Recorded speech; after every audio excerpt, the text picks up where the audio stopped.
ഒരാളുടെയും പ്രശ്നത്തെ മറ്റൊരാൾ വ്യക്തിപരമായി എടുക്കാൻ പാടില്ല. അത് നിങ്ങളുടെ രക്തബന്ധത്തിൽപ്പെട്ട ഒരാളാണെങ്കിൽ പോലും അത് നിങ്ങൾ വ്യക്തിപരമായി എടുക്കാൻ പാടില്ല. ഇപ്പം നിങ്ങളെ കുട്ടി പരീക്ഷ തോറ്റു, നിങ്ങളത് വ്യക്തിപരമായി എടുക്കരുത്. നിങ്ങളുടെ വേണ്ടപ്പെട്ട ഒരാൾക്ക് സമ്പത്ത് നഷ്ടപ്പെട്ടു, വ്യക്തിപരമായി എടുക്കരുത്. ഇതിനർത്ഥം അവരെ സഹായിക്കരുത് എന്നല്ല കേട്ടോ. ഒന്നും ഒരു ഇഷ്യൂ വ്യക്തിപരമായി എടുക്കരുത്. അവനവൻ പോലും വ്യക്തിപരമായി എടുക്കരുത്. ഒരു പരാജയം സംഭവിച്ചിട്ടുണ്ടെങ്കിൽ അതിൻ്റെ പിന്നിൽ മറ്റൊരു കാരണം ഉണ്ടാവും. അത് അന്വേഷിക്കുക, അതിൻ്റെ ഫീഡ്ബാക്ക് കണ്ടെത്തുക, എന്നിട്ട് മുന്നോട്ട് പോവുക. മുന്നോട്ട് പോകണമെങ്കിൽ മുന്നോട്ട് പോവുക.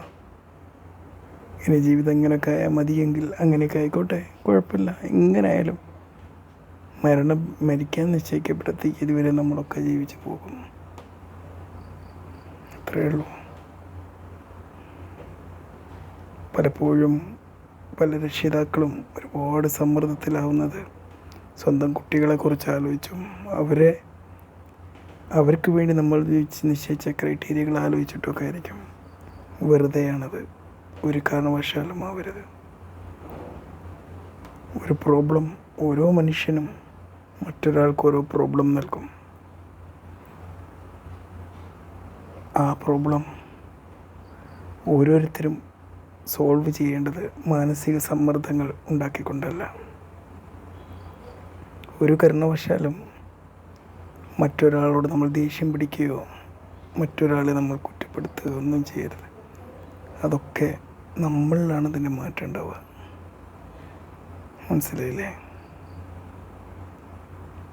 അവർ എൻ്റെ എന്ന വാക്ക് ചേർത്തുകൊണ്ട് മറ്റൊരാളുടെ പ്രശ്നങ്ങളെ നിങ്ങൾ തലയിലേക്ക് എടുത്തു കഴിഞ്ഞാൽ അവിടെ ഒരുപാട് പ്രശ്നങ്ങളായിരിക്കും. സമ്മർദ്ദത്തിൻ്റെ ഒരുപാട് ഹോർമോണുകളായിരിക്കും നമ്മൾ ഉൽപ്പാദിപ്പിക്കുന്നത്. അതൊക്കെ നമുക്ക് അപകടങ്ങളുണ്ടാക്കും. നമ്മളിൽ രക്തക്കുഴലുകളിൽ മാറ്റങ്ങളുണ്ടാക്കും. ഒരു കാരണവശാലും മറ്റൊരാളുടെ പ്രശ്നം ആലോചിച്ച് നമ്മൾ ടെൻഷൻ അടിക്കരുത്. അതിനർത്ഥം പ്രശ്നം പരിഹരിക്കേണ്ടതെന്നല്ല. പരിഹാരത്തിന് ടെൻഷനടി ഒരു സൊല്യൂഷനല്ല. ബൈ.